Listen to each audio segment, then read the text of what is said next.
My name is Andrea. I was born in Lyons, Kansas in 1978.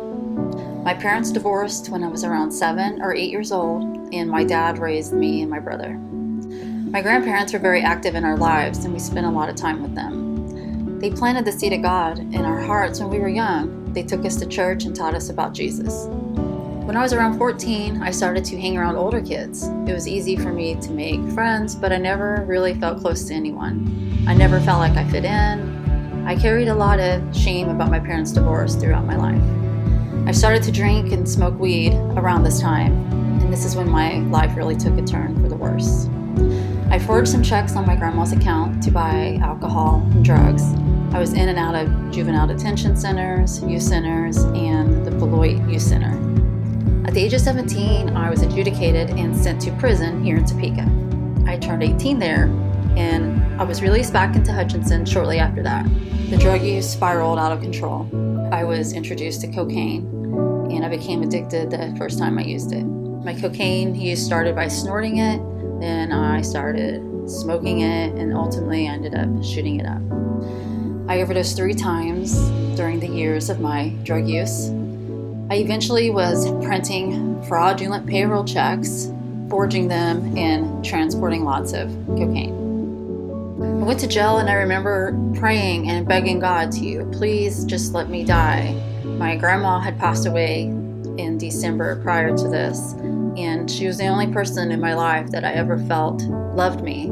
So now I was alone. My dad wouldn't talk to me. I was not allowed to talk to my 3 children he was raising because I was a mess. There was a girl in my cell who was always reading her Bible, and she just started talking to me about another chance, saying that God was still there and that I wasn't alone. That was the turning point in my life. So we would hold Bible studies and prayer in our cell at each facility that we were at. Women were being saved and lives were being changed. Even the officers said that this is not normal. So I was released from prison in December of 2009, and on my way out of the door, the prison guards told me that they would keep my bed warm. So I had been to prison 5 times now, serving over 10 years, and most of my teenage years were spent in lockup. So I was not allowed to parole back to Hutch, and so I had to parole to the rescue mission. And it was time to find a job. But there was one problem. Who was going to hire me? I have 18 felonies and 1 misdemeanor. I prayed and I trusted God, and He opened doors for me. So I thought to myself, I was pretty good at shooting people up with drugs. Maybe I could turn that around and use that for good.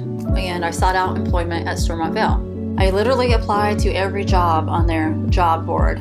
For over a year, my applications were denied. I finally told them, I'm not going to stop applying until you hired me.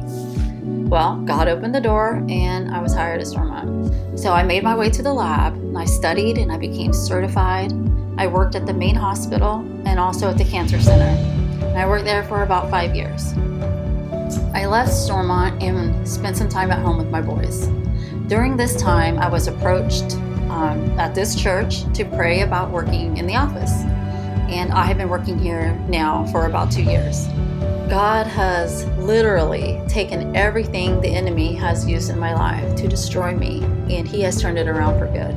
I went from shooting drugs into people to drawing blood in patients, from printing illegal checks to handling all of the finances in this church.